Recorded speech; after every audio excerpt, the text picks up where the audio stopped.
Olá, boa tarde a você que nos acompanha aqui pelo Notícias Agrícolas. Dia negativo para a produção, para os preços da soja lá na Bolsa de Chicago. Quedas de 6, 7 pontos nos principais vencimentos. O março caiu um pouco mais, 11,5 pontos de queda. E o Chicago, lá em Chicago, para a soja se aproximando dos $15 por bushel. A gente vai conversar agora com o Vlamir Brandalize, lá da Brandalize Consult, para entender o que ele está vendo aí desses preços e principalmente o que tem motivado essa pressão negativa que começou na semana passada, né, Vlamir? Seja bem-vindo. Boa tarde, Alex. Boa tarde a todos. Olha, Alex, vários fatores negativos nesse momento, ou seja, faltam fundamentos positivos. O fundamento positivo seria a China comprando, não está comprando, ela está negociando muito trigo e milho ali com Ucrânia, Rússia, no leste europeu, atuando muito pouco nos Estados Unidos, então isso pesa.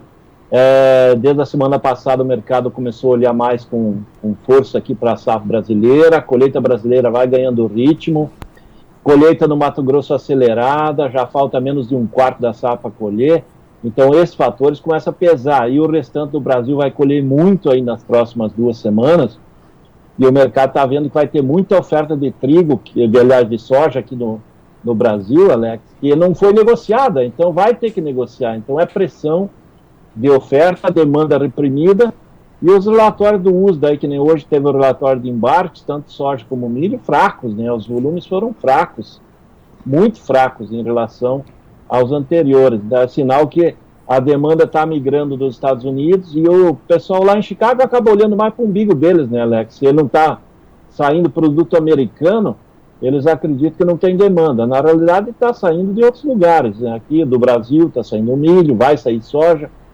E a China está numa posição de conforto, né, Alex? Esperando a safra, e o pessoal acabou deixando de lado a Argentina, né? A Argentina está sendo deixada de lado aí, porque acredito que a safra da Argentina já vai ser menor do que está sendo apontada por causa do clima, mas a safra brasileira acaba compensando, né? A safra do Brasil aí está vindo, com exceção do Rio Grande do Sul, está vindo cheia, né? Vlamir, na sua opinião, a Argentina perde importância na precificação? Perde importância, Alex, porque como a Argentina ela tem uma presença mais forte em farelo e óleo, biodiesel, e esses produtos, se você olhar, o farelo está sendo pressionado, hoje o farelo fechou em alta, mas tem opções de alternativa, né, para o farelo e para o óleo. Tem o trigo forrageiro ali da Rússia, da Ucrânia, tem a cevada forrageira do leste europeu, que acabam entrando aí na substituição do farelo. Mas mesmo assim o farelo segue em alta por causa da Argentina. A Argentina normalmente é o maior exportador mundial de farelo. Então o peso deles é maior em farelo, mas a pressão do grão, da soja, que o Brasil é líder, ela vai crescer e isso é feito, que está pressionando aí, o mercado foi pressionado hoje. E os chineses estão esperando o mercado cair mais, né? Essa situação, né, Alex? Estão querendo que baixe mais. Ô Vlamir, essa colocação que você fez, da China demandando menos e buscando alternativas aí para o farelo de soja, né, para produção, para alimentação animal aí, é uma tendência, Vlamir, e isso até que ponto pode influenciar, inclusive nas compras aqui do Brasil?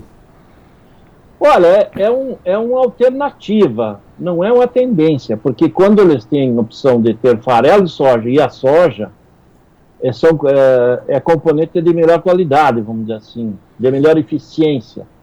Ele só entra com maior demanda de trigo forrageiro e de cevada forrageira quando que farelo, principalmente farelo, fica com valor muito alto. E aí a relação do custo da ração fica pesando aí para o custo de produção, principalmente na área do suíno ali na China. Quando você tem uma oferta maior de grão de agora em diante, que nem do Brasil, o grão caindo em níveis aí abaixo de $15, que é possível que aconteça nos meses curtos, acaba sendo vantajoso comprar o grão, esmagar na China para vender farelo e óleo por lá e deixar de lado aí os mercados de farelo, aí, do caso do farelo da soja e até mesmo do trigo forrageiro, né? O trigo caiu bastante, justamente pela oferta excessiva, né? Então ele acaba ficando competitivo, porque o valor dele ficou baixo, mas ele não vai ficar por muito tempo assim, justamente porque essas vendas da Rússia e da Ucrânia, nas próximas semanas, elas devem perder ritmo, né? Eles vão desovar bastante agora, depois não vai ter muito mais não, porque a safra deles está indo para o final, né?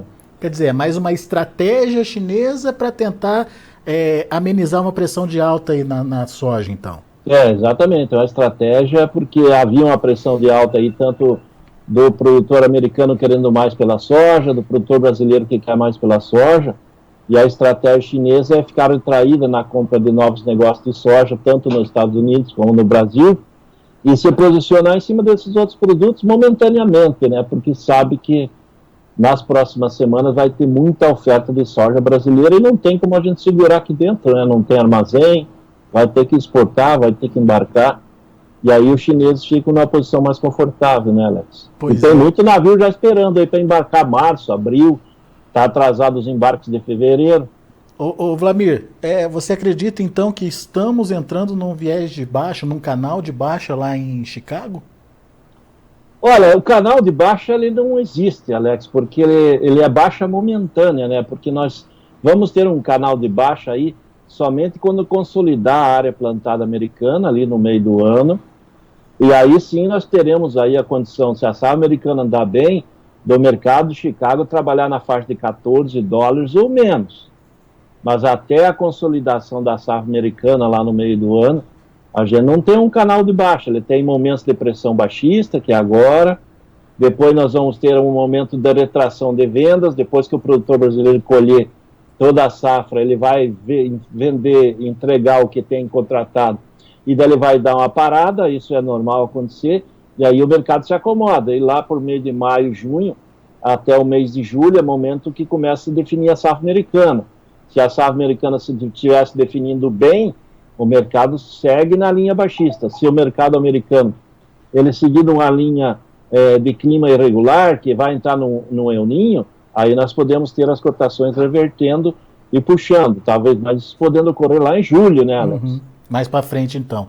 Só para a gente finalizar, Vlamir, Brasil, como é que está a situação da precificação por aqui? Já que antes a gente tinha um Chicago sustentado ali acima dos $15 por bushel, e aqui no Brasil a pressão acontecendo em cima de prêmio, variação aí do câmbio. Como é que está agora com o Chicago caindo?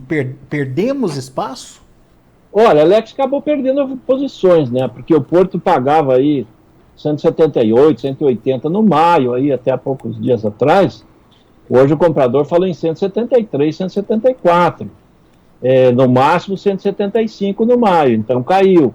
Você pega o julho, né? O julho pagava aí nas semanas anteriores 185. Hoje no julho o comprador estava 178, ou seja, R$7 abaixo.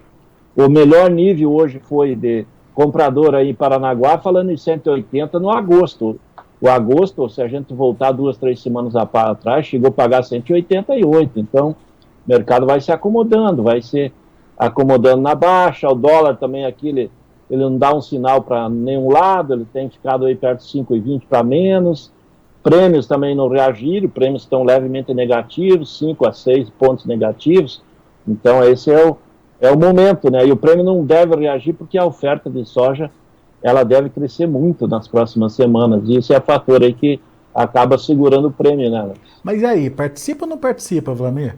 Olha, para quem precisa de dinheiro em 60 dias, pelo menos, é o momento de fazer, porque nós temos aí uns 35% da safra negociada e temos 65% para negociar. E tem muita gente que tem muita dívida para pagar em março, abril até maio. E nesse momento aí, para o produtor é arriscado ele deixar para vender aí na boca do pico da colheita, que deve acontecer daqui a umas 3, 4 semanas, quando tivermos em 50% colhido, 60% colhido, porque vai ter muita oferta, vai ter mais alta no frete, e o produtor vai acabar perdendo um pouco mais. É possível que ele perca mais 5, 6, 7 reais.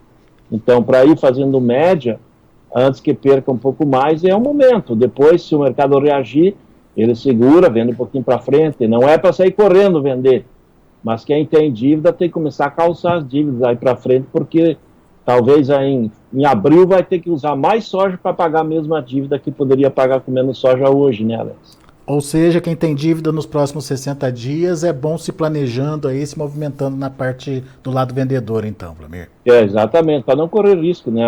As cotações estão boas em todas as regiões, médias históricas boas. Então, para o produtor, ele deixou alguns momentos de faturar mais, mas mesmo assim ainda dá uma boa relação de troca ainda, né, para as dívidas, para os insumos nesse momento, né. Boa, Vlamir. Meu amigo, obrigado mais uma vez pela sua participação conosco aqui no Notícias Agrícolas. Volte sempre. É isso aí, Alex. A dica final, o produtor tem que colher a safra, abrir o tempo, colher, não deixar a soja aí, vamos colher amanhã. Se tem condição de colher hoje, colhe hoje. Essa é a dica, não atrasar a colheita, porque o plantio da safrinha está atrasado também, né? É verdade, principalmente porque as condições climáticas estão meio atrapalhadas aí. Agora a tendência é de semana que vem ter chuvarada lá para o meio norte do país, então ficar atento, né, Vlamir? Exatamente. Boa. Obrigado, Vlamir. Abraço. Até mais, Alex. Um abraço. Tchau, tchau. Tá aí. Vlamir Brandalize, da Brandalize Consult, aqui com a gente no Notícias Agrícolas, trazendo as informações do mercado. Embarques fracos lá nos Estados Unidos, avanço forte da colheita aqui no Brasil, China organizando ou limitando aí a sua participação no mercado, principalmente lá nos Estados Unidos, o que dá uma conotação aí de uma China demandando menos. E esses fatores juntos acabaram dando uma pressionada no mercado hoje lá na Bolsa de Chicago. Além disso, tem a questão russa. Tem muito trigo lá na Rússia agora, e esse momento está sendo de desova desse trigo, o que está fazendo pressionar as cotações do trigo na Bolsa de Chicago, mas também tornando uma alternativa de compra aí para os chineses lá para compor ali a alimentação animal.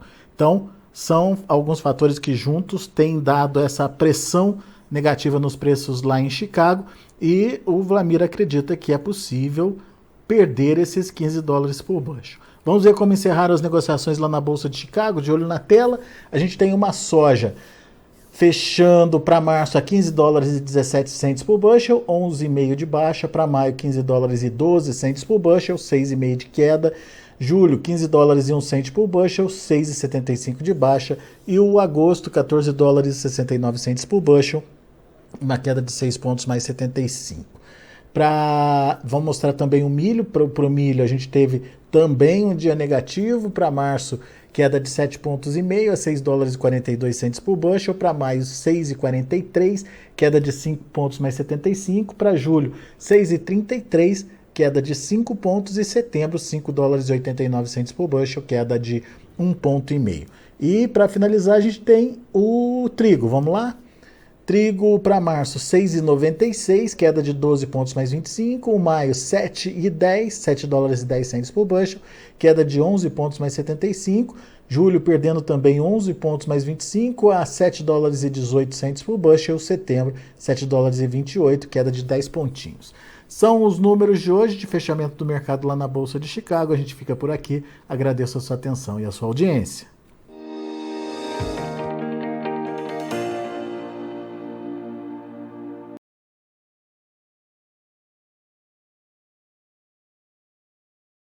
Participe das nossas mídias sociais, no Facebook, Notícias Agrícolas, no Instagram, @Notícias Agrícolas, e em nosso Twitter, @Noteagri.